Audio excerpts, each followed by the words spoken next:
오늘은 옥하는 목사님 다락방 교재죠. 마가복음 5과입니다. 깨끗함을 받으라 라는 제목을 가지고 마가복음 1장 35절부터 45절까지 말씀을 좀 살펴봤으면 좋겠습니다. 마음의 문을 열며 같이 한번 읽어볼까요? 예수님이 전도 활동을 시작하자 수많은 사람들로부터 환영을 받았다. 유대 전국에 아무도 억누를 수 없는 흥분이 일어나고 있었다. 그들이 오랫동안 대망하던 새 시대가 열리고 있다는 기대감으로 예수님을 찾아오는 무리의 수는 날로 증가했다. 그러나 예수님은 군중의 요구대로 행동하지 않으셨다. 예수님은 아무도 간섭할 수 없는 독자적인 원칙과 목적을 가지고 계셨다. 그의 나라는 사람들이 바라는 이 세상 왕국이 아니기 때문이다. 예. 마가복음은 예수님께서 이 땅에 오셔서 어떤 삶을 살아갔는지 삶의 행적을 기록하고 있습니다. 따라서 우리는 마가복음을 통해서 예수님의 삶의 행적에 대해서 꾸준히 배워가게 되는 거예요. 근데 특별히 오늘 본문에서 우리가 발견할 수 있는 건 뭐냐면 예수님이 이 땅에 오셔서 다양한 사역을 하셨잖아요. 이 사역을 하신 원칙과 목적이 무엇이냐, 이 부분에 대해서 우리가 좀 배울 수가 있어요. 그래서 오늘 본문에서 중요하게 우리가 다루게 될 게 뭐냐면 예수님이 이 땅에 오신 이유와 또 어떤 원칙을 가지고 사역을 전개했는지에 대해서 우리가 좀 더 깊이 다루게 되는 겁니다. 우리 먼저 1번 문제 같이 한번 읽어볼까요? 예수님은 일이 잘 될수록 기도하기에 더욱 힘쓰셨다. 이 사실을 어떻게 알 수 있는가? 어떻게 되냐면 35절에 보면 새벽 아직도 밝기 전에 라고 되어 있습니다. 우리 지난주에 뭘 배웠죠? 지난주에 어느 안식일에 있었던 일에 대해서, 일과에 대해서 배웠어요. 안식일 날 예수님께서 어떻게 하셨나요? 아침에 회당에 들어가셔서 오전에는 회당에서 가르치셨죠. 그리고 오후엔 뭘 하셨죠? 베드로의 장모의 열병을 고치셨어요. 그리고 저녁 때는 뭘 했죠? 사방 각처에서 온 정말 귀신 들린 자와 병 들린 자를 예수님께서 고치셨죠. 보면 하루 종일 굉장히 어떻게 지내신 걸 알 수가 있어요. 분주하게 지내신 걸 알 수가 있어요. 그런데 이렇게 분주하게 지내신 다음에 그 다음날 아침에 새벽에 해가 뜨기 전에 예수님 뭘 하셨다고 기록되어 있어요? 일찍이 나가서 어떤 곳에서 한적한 곳에서 기도하셨다. 사람이 없는 시간대에 정하셔서 한적한 곳에 나가서 기도하고 있는 모습들을 보게 됩니다. 우리 마태복음 14장 21절부터 23절까지 말씀을 같이 한번 읽어볼까요? 먹은 사람은 여자와 어린이 외에 5천 명이나 되었더라. 예수께서 즉시 제자들을 재촉하사 자기가 무리를 보내는 동안에 배를 타고 앞서 건너편으로 가게 하시고 무리를 보내신 후에 기도하러 따로 산에 올라가시니라. 저물매 거기 혼자 계시더니 네. 마태복음 말씀은 어떤 사건이냐면 오병이어 사건을 여러분들이 아시죠? 보리떡 5개와 물고기 2마리로 5천 명의 사람들을 먹이신 사건이에요. 그런데 이 5천 명의 오병이어의 사건들이 끝나고 나서 어떤 일이 있었냐면 예수님께서는 제자들을 먼저 보내세요. 그런 다음에 뭐 하셨다고 그랬어요? 오늘 본문에 가면 따로 산에 올라가니라. 왜 산에 올라간다고 그랬어요? 기도하러. 그래서 우리가 신약 성경을 보면 아침에 이른 시간에 혹은 밤 늦은 시간에 혹은 수시로 정말 예수님께서 시간과 장소를 구별해서 하나님 앞에 기도하는 모습들을 볼 수 있다는 거예요. 그래서 예수님은 늘 바쁘시고 분주하고 다양한 사역들을 하셨음에도 불구하고 시간을 내서 하나님을 만나서 기도하는 모습들을 보게 되는 거죠. 우리 이번 문제 같이 한번 읽어볼까요? 예수님의 기도로부터 우리는 중요한 기도의 원리 몇 가지를 찾을 수 있다. 아는 대로 말해보라. 그리고 당신의 기도 생활과 비교해보라. 예. 우리 마가복음 말씀은 이제 아까 살펴본 거예요. 그러니까 오늘 본문의 전에 어떤 일이 있었냐. 그날 저녁에, 안식일 날 저녁에 많은 귀신 들린 자들과 병자들을 고친 사건에 대해서 기록되어 있죠. 앞서 이야기했던 것처럼 예수님께서 굉장히 분주한 하루를 보내셨습니다. 그런 다음에 뭘 하신 거예요? 그 다음날 아침에 기도하신 거예요. 이런 예수님의 모습과 우리의 모습을 비교해 볼 때 우리가 무엇을 발견할 수 있죠? 무엇을 발견할 수 있어요? 정말 그날에 예수님 어땠어요? 우리는 그런 얘기를 흔히 많이 하죠. 바빠서 기도하지 못한다. 아, 요즘 기도 어떻게 하세요? 아, 요즘 너무 바빠요. 너무 정신이 없었어요. 그래서 기도하지 못했어요. 근데 예수님은 그러지 않아요. 오히려 분주한 가운데서도 기도하고 있는 모습도 보게 돼요. 아니, 다르게 말하면 분주하기 때문에 더 기도하는 거예요. 많은 사람들이 바빠서 기도하지 못한다라고 이야기를 해요. 근데 생각해보면 바쁘기 때문에 더 기도해야 된다는 거예요. 왜요? 기도하지 않으면 그 일들을 어떻게 감당하겠어요? 예수님께서 너무 분주하게 지내셨습니다. 너무나 하나님의 일을 하는데 바쁘셨어요. 그럼에도 불구하고 의도적으로 시간을 내서 기도한다는 거예요. 왜요? 정말 그 기도의 시간이 없으면 자신을 지킬 수 없고 기도의 시간이 없으면 자기에게 맡겨진 일들을 감당할 수 없기 때문이에요. 그래서 바빠서 기도하지 못하는 게 아니라 바쁠수록 더욱더 많이 기도하는 거예요. 이건 단순히 예수님뿐만 아니라 많은 정말 믿음의 선배들이 보였던 모범이에요. 바빠서 더 기도한다. 한번 점검해 봤으면 좋겠어요. 우리는 어떤지. 우리는 정말 분주하거나 바쁘거나 또 세상에 문제들이 많이 생기면 뭐예요? 그런 거 처리하고 그것에 빠져 있느라 기도하지 못해. 그런데 오히려 정말 바쁠 때, 인생에 문제가 생길 때, 그때가 뭘 할 수 있는 거예요? 기도할 때인 거예요. 기도할 때. 그리고 또 한 가지 우리가 기억할 것이 있자면 뭐냐면 이게 단순히 하루만 예수님 기도했다는 게 아니에요. 여러분들 예수님은 바빠서 기도하셨습니다. 그리고 그날만 기도하신 게 아니잖아요. 오병이어 사건 때도 그렇고 시간만 나면 기도했어요. 다르게 말하면 꾸준히 기도하시는 모습들을 보게 돼요. 사실 우리가 정말 바쁠 때 혹은 뭐 인생에 정말 문제가 생겼을 때 기도해야 될 때잖아요. 그런데도 그럴 때 기도 못해요. 왜 못할까요? 꾸준히 기도하지 않기 때문에. 꾸준히 기도해야지 문제가 생겼을 때 기도합니다. 여러분 꾸준히 기도해야지 바쁠 때 기도해. 그래서 두 가지 한번 여러분 이야기를 나눠보세요. 나는 바쁠 때 바빠서 기도하는 사람인가? 아니면 나는 정말 또 한 가지 뭐예요? 꾸준히 기도하는 사람인가? 이 부분에서 여러분들 점검하고 한번 각자의 기도 생활 점검하고 다락방에서 좀 나눠봤으면 좋겠습니다. 그리고 3번 문제 같이 한번 읽어볼까요? 가버나움 사람들이 예수님을 독점하려고 찾아다닐 때 주님은 무엇이라고 대답하셨는가? 그리고 그 이유는 무엇인가? 가버나움 사람들이 예수님을 독점하려고 찾아다닐 때 뭐라고 이야기했는가? 만나서 이르되, 누가 만나서 이르냐면 제자들이 찾아온 거예요. 제자들이 예수님이 아침에 일어났는데 없어요. 그럼 어떻게 했겠어요? 아, 기도하러 가셨다는 거 알았어요. 왜냐하면 평소에 예수님께서 그렇게 기도하셨으니까. 그래서 기도하는 장소에 찾아간 거예요. 찾아가서 뭐라고 했냐면 모든 사람이 주를 찾나이다. 아마 이른 아침부터 사람들이 뭘 한 거예요? 예수님을 찾아온 거예요. 왜 예수님을 찾아왔을까요? 어제 오전에 회당에서 예수님이 가르친 하나님의 말씀에 대해서 들었죠. 이 말씀을 듣고 야, 석유가의 가르침과 같지 않다. 권위 있는 자의 가르침과 같다. 얼마나 기쁘고 감사했겠어. 그래서 찾아와서 그리고 배웠던 것들 그리고 많은 귀신들 냈고 병자를 고치셨잖아요. 그런 것들을 보니까 그 기적들을 보니까 또 예수님에게 배우고 예수님 행하는 기적들을 보려고 찾아온 거예요. 사실 그러면 여러분들 이렇게 가버나움 사람들이 예수님을 찾아온 행위가 나쁜 건가요? 나쁜 행위는 아니죠. 정말 예수님의 기적을 행하시는 모습 보고 기적 보고 싶고 정말 그 가르치는 모습 보고 뭔가 배우고 싶은 건 나쁜 게 아니에요. 그런데 이렇게 찾아왔는데 예수님의 그런 반응은 어땠을까요? 사람들이 찾아왔다고 그랬어요. 그럼 우리가 알고 있는 예수님은 어때요? 그 사람들 찾아가서 말씀을 가르칠 것 같은데 그러지가 않아요. 뭐라고 하냐면 이르시되 나는 다른 가까운 말로 가자. 거기서도 전도하리니 내가 이를 위하여 왔노라. 예수님께서 자신이 이 땅에 오신 목적에 대해서 이야기합니다. 예수님께서 이 땅에 오신 목적은 뭐예요? 오늘 본문에 보면 알 수 있는 거 뭐예요? 최대한 많은 사람들에게 뭘 전하길 원한 거예요? 뭘 하길 원하는 거예요? 전도. 하나님의 말씀을, 복음을 전하길 원하시는 모습들을 보게 되는 거예요. 그래서 예수님이 이 땅에 오신 목적은 뭐냐? 최대한 많은 사람들에게 뭘 하는 거예요? 복음을 전하고 그들을 하나님 나라에 초청하는 것이 예수님의 사역의 초점에 있었던 거예요. 그래서 최대한 많은 사람들에게 전하기 위해서는 한 곳에 오래 머무를 수 없었던 것 같아요. 우리 4번 문제 같이 한번 읽어볼까요? 우리에게도 예수님이 필요한 다른 사람들을 무시한 채 나의 예수님으로만 독점하려는 경향이 없는가? 우리에게도 다른 사람들을 무시한 채 나의 예수님으로만 독점하려는 경향이 없는가? 우리에게 이런 경향들이 있나요? 한번 이야기를 좀 나눠봤으면 좋겠어요. 사실 이런 경향이라도 있으면 감사하죠. 그날에 가버나움 사람들이 어땠어요? 그 전날 저녁에 사람들이 찾아왔어요.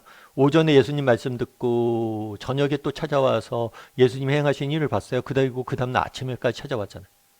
우리에게 이런 열심이라도 있었으면 좋겠어요. 정말 예수님에 대해서 배우고 예수님에 대해서 알아가고 예수님이 주시는 은혜를 맛보고 싶은 그런 열심이라도 있었으면 좋겠죠, 사실. 독점하려는 열심 자체가 열심이라도 있었으면 좋겠어요. 사실은 오늘 독점하려는 이런 경영 자체가 없는 게 문제일 수도 있어요, 오히려. 근데 우리가 한 가지 점검해 볼 필요가 있어요. 사실 우리는 뭐 그냥 내가 뭐 예수님 독점하려고 그래? 난 이런 게 없어. 이거 이상한 문제네 이렇게 생각할 수 있어요. 근데 우리가 바르게 생각하면 그렇게 생각해 볼 수도 있어요. 어떤 생각을 해볼 수 있어요? 여러분 생각해 보세요. 내가 하나님 앞에 은혜 받아요. 그리고 하나님 앞에 내가 축복 받아요. 여기에 우리가 초점을 맞출 수 있다는 거예요. 내가 예수 믿고 정말 내 삶이 잘 되고 하나님 우리 가정에 은혜 주시고 우리 가정 축복하시고 내 삶에 축복하셔서 하나님이 주시는 복을 누리는 것. 이건 나쁜 게 아니죠. 왜냐하면 하나님께서 우리 인생에 복 주시길 원하세요. 그리고 우리가 이런 축복을 갈망하는 이유는 뭐냐면 하나님께서 우리를 그렇게 지으셨기 때문에. 하나님이 인간을 지으시고 인간에 복 주셨잖아요. 에덴 동산에 거하게 하시고 정말 하나님이 주시는 많은 기쁨과 행복을 누리게 만드신 거죠. 그런데 문제는 뭐냐면 나에게만 초점이 맞춰져 있다는 거예요. 내가 은혜 받고 내가 축복받고 나 하나 예수 잘 믿고 나 하나 예수 잘 믿어 잘 살면 그만이다. 나에게만 초점을 맞춰져 있지 않냐는 거예요. 나 외에 다른 사람들. 그러니까 다른 사람들도 뭘 해야 돼요? 하나님의 은혜를 맛보고 그들도 예수님 믿고 그들도 축복받아야 되고. 그러니까 사실은 우리가 축복의 통로로서 역할을 해야 되는데 이런 내가 마음이 있고 관심이 있냐는 거예요. 혹시 나만 예수 잘 믿고 나만 축복받고 나만 잘 되면 되지. 나만 구원받으면 되지. 뭐 다른 사람까지 신경 써. 이런 마음들이 혹시 없냐는 거예요. 한번 점검해 보세요. 나는 예수님을 독점하고 있지는 않은가. 이 독점한다는 게 뭐예요? 나 하나 그냥 예수 잘 믿고 나만 축복받으면 된다. 다른 사람들에게 내가 받은 축복을 나누고 그들이 정말 배우고 그들이 누리게 되는데 우리의 시선이 맞춰져 있는지 한번 점검해 볼 필요가 있다는 거예요. 그런데 우리는 쉽게 나 은혜 받고 나 축복받고 나 예수 믿으면 그만이다 라고 생각하기가 쉬운 거죠. 우리 5번 문제 같이 한번 해볼까요? 문둥병자를 향해 주님이 하신 말씀은 무엇인가? 이를 통해 각자가 깨닫고 느낀 점을 말해보라. 문둥병자에게 하신 말씀이 뭐냐? 오늘 본문에 이제 교재는 41절만 나왔는데 40절하고 41절하고 같이 읽으면 좋을 것 같아요. 같이 한번 읽어볼까요? 한 나병 환자가 예수께 와서 꿇어 엎드려 간구하여 이르되 원하시면 저를 깨끗하게 하실 수 있나이다. 예수께서 불쌍히 여기사 손을 내밀어 그에게 대시며 이르시되 내가 원하노니 깨끗함을 받으라 하시니. 예, 한 나병 환자가 왔다라고 돼 있어요. 아마 이 나병이란 건 뭐냐면 한센병이라고 알려져 있고 이 병 같은 경우는 과거에 어땠냐면 굉장히 고치기 힘들었어요. 그래서 이것은 죽음의 병이라고 알려져 있고 게다가 이건 전염병이었잖아요.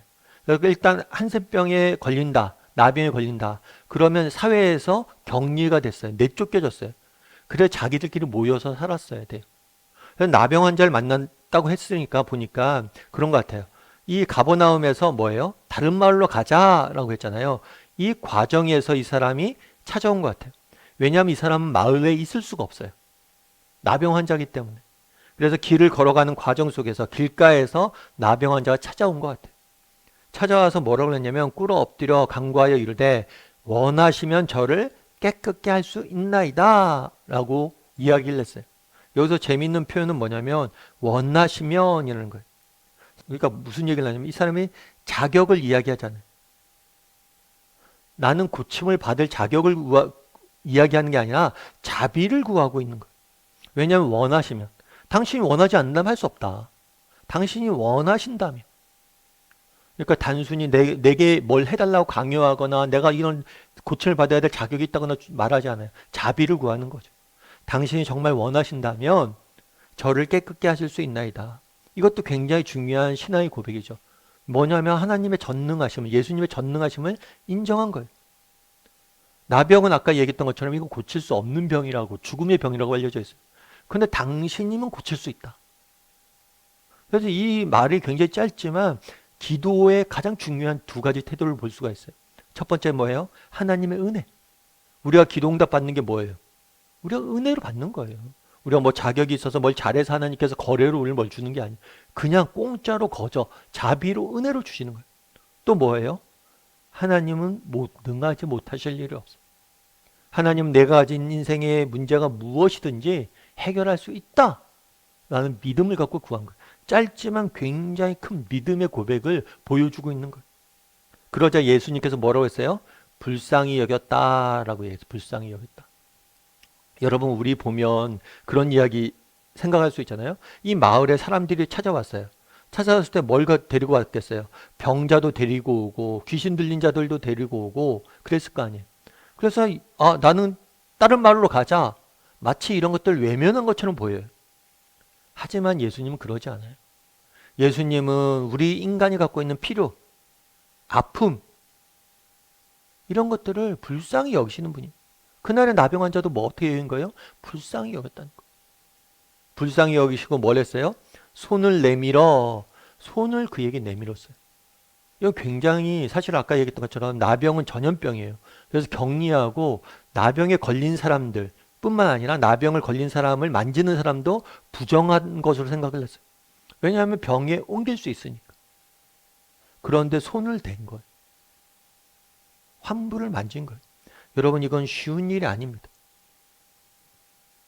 여러분, 이렇게 할 수 있겠어요? 여러분, 우리 코로나 걸렸을 때 막 그랬잖아요. 코로나 한참 유행할 때 누가 뭐 기침만 하면 뭐예요? 쟤 코로나 아니야? 야, 코로나 걸린 사람이 식당 와서 식사하고 있으면 돼? 이런 눈초리로 막 그냥 쳐다보고 막 그랬잖아요. 그건 나 코로나 걸린 게 아닌데도 불구하고 기침하면 미안하고 그랬죠. 사람의 심리란 게 그러죠. 병자, 게다가 뭐예요? 그 나병 환자 걸린 사람의 환부를 맞은 거. 예수님은 우리의 아픔을 불쌍히 여기십니다. 뿐만 아니라 손을 내밀어 우리의 아픔을 만지시는 분이세요. 우리 아픔을 위로하길 원하시는 분이세요. 그리고 뭐라고 얘기해요? 내가 원한다. 예수님은 원하시는 분이에요.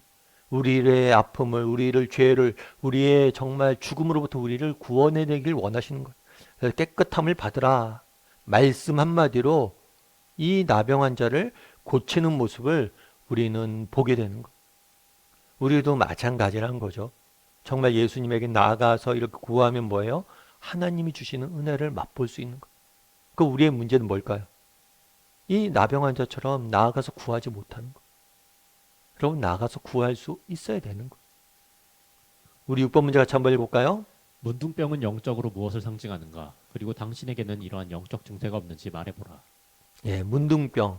문둥병은 그러니까 예를 들어서 아까 얘기했던 거죠. 이거는 죽음에 고치지 않는 죽음에 이르는 병이라고 여겨졌잖아요.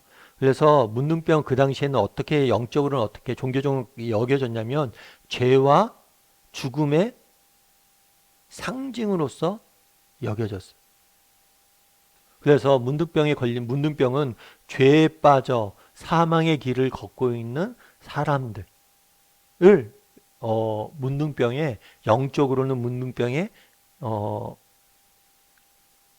상징으로 여겨진 거예요.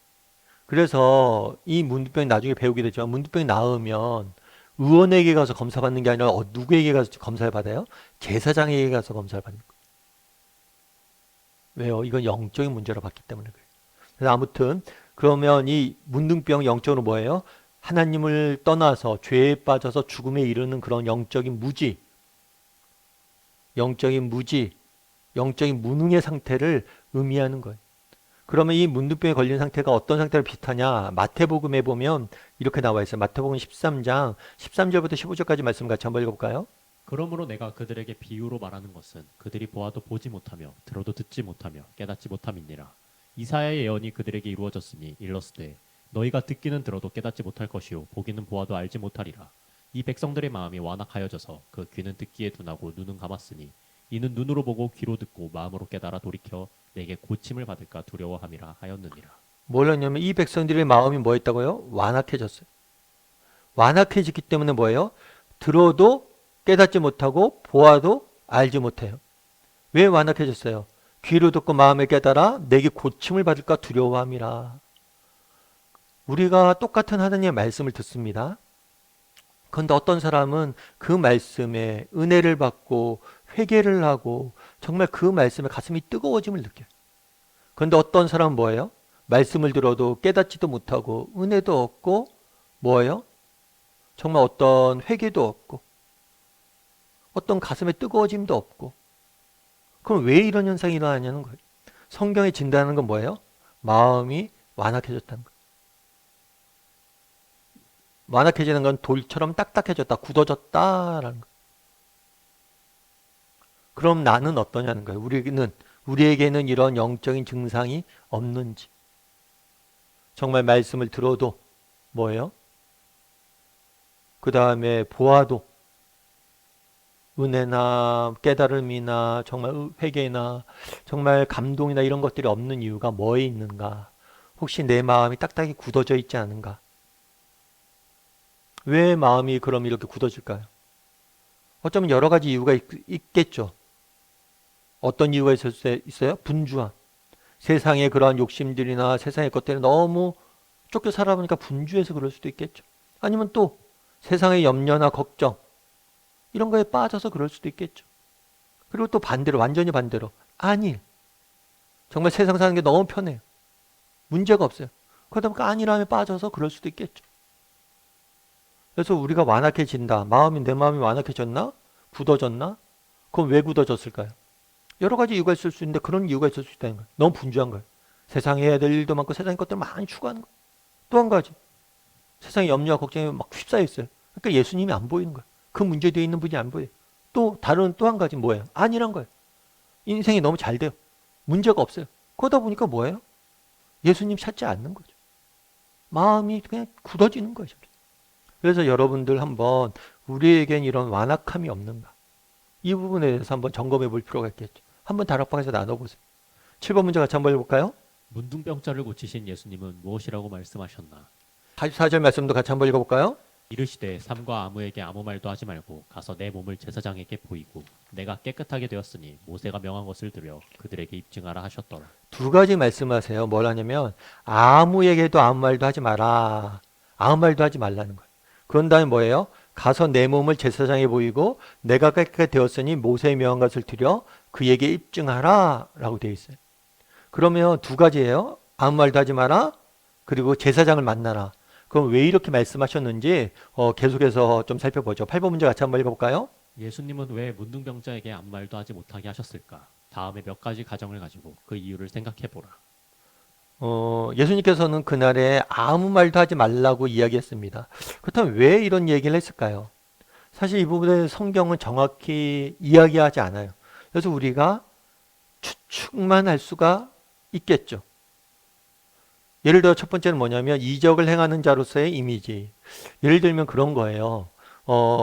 예수님이 우리가 안식일에 있었던 일도 살펴봤지만 예수님이 기적을 행하시기도 하지만 우리의 인생의 문제를 해결하시고 귀신도 내죠. 기적을 행하시기도 하지만 그 전에 뭔 일 먼저 하셨어요? 하나님의 말씀을 가르치셨어요. 그래서 예수님이 이 땅에 오신 보다 본질적인 이유는 뭐예요? 복음을 전하고 뭐예요? 복음을 전하고 그들이 회개하고 돌아오는 것. 복음을 믿고 회개하고 하나님 나라로 돌아오는 것을 이 목적이에요. 그들이 가지고 있는 인간적인 필요나 문제 이런 것들을 물론 예수님이 앞서 문둥병자의 이야기처럼 불쌍히 여기고 고치시길 원하세요. 근데 문제의 핵심은 뭐냐면 복음을 가르치고 회개하는 거예요. 그런데 만약에 이 기적을 행한다는 이야기가 문둥병을 고쳤다 이런 기적을 행했던 이야기가 쭉 퍼지면 어떻게 되겠어요? 사람들의 시선이 초점이 어디에 맞춰져요? 잘못하면 이 기적에 맞춰질 수 있다는 거. 그리고 보다 본질적으로는 그런 게 있어요. 예수님께서는 그런 거, 선입견,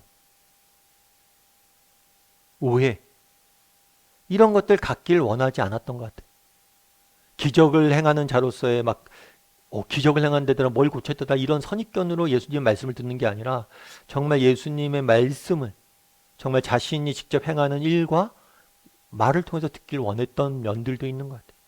그래서 이적을 행하는 자로서 사람들이 이적에만 초점이 맞추면 자꾸만 뭐예요?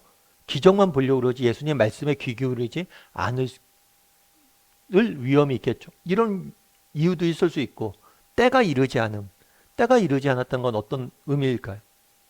아마 그런 게 아닌가 싶어요. 정말 예수님께서 공식적으로 자기가 원하는 때 자신이 어떤 분이신지를 드러내길 원하시는 거죠. 그래서 예수님께서 직접 자신이 원하는 때 자신을 드러내고 싶어 하기 때문에 그럴 수도 있는 거죠. 그리고 복음 사역의 지장, 앞서 얘기했던 것처럼 막 예수님이 이 기적에만 초점 맞추면 예수님 메시지에는 귀 기울이지 않을 수 있겠죠. 그래서 아마 뭐 정확히는 아니지만 뭐 이런 가지 이유가 아닐까 하고 예를 들어 놓았는데요. 여러분들이 한번 돌아보세요. 어떤 이유인지 한번 나눠보세요. 아마 여러분들 대부분이 이야기하는 게 맞을 수도 있습니다. 근데 앞서 얘기했던 것처럼 이 부분, 정말 기적을 행한 자로서의 이 기적에 예수님이 행하시는 기적, 이건 왜 예수님께서 이런 기적을 행했냐면 예수님이 정말 하나님이 보내주신 메시아임을, 그의 말씀이 하나님의 말씀을 증명하는 증거로서 보여주는 거지, 이 기적 자체가 목적이 아니에요. 예수님이 전하시는 말씀, 복음의 메시지를 듣길 원했던 거예요. 근데 이게 주객이 전도되면 안 된다는 거예요. 그럼 우리도 한번 점검해 볼 필요가 있겠죠.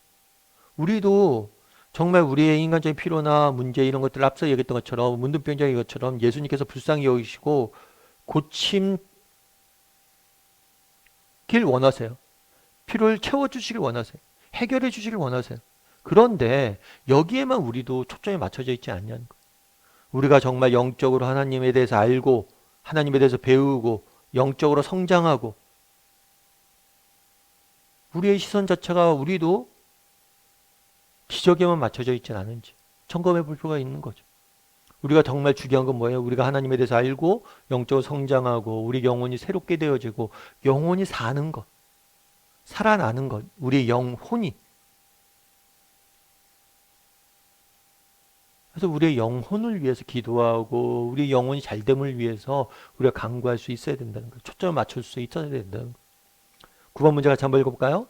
문둥병자에게 제사장을 찾아가라고 한 이유는 무엇인가? 그리고 이를 통해 알 수 있는 예수님과 율법의 관계는 무엇인가? 그러니까 레위기에 보면 뭐라고 되냐면 레위기에 이 문둥병 관련해서 규정이 나와 있어요. 어떤 규정이 나왔냐면 여호와께서 모세에게 말씀하여 이르시되 나병 환자가 정결하게 되는 날의 규례는 이러하니라. 나병 환자가 정결하게 된다는 것은 나병 환자가 깨끗해지는 거예요. 깨끗함을 얻는 거예요. 병이 낫는 거죠.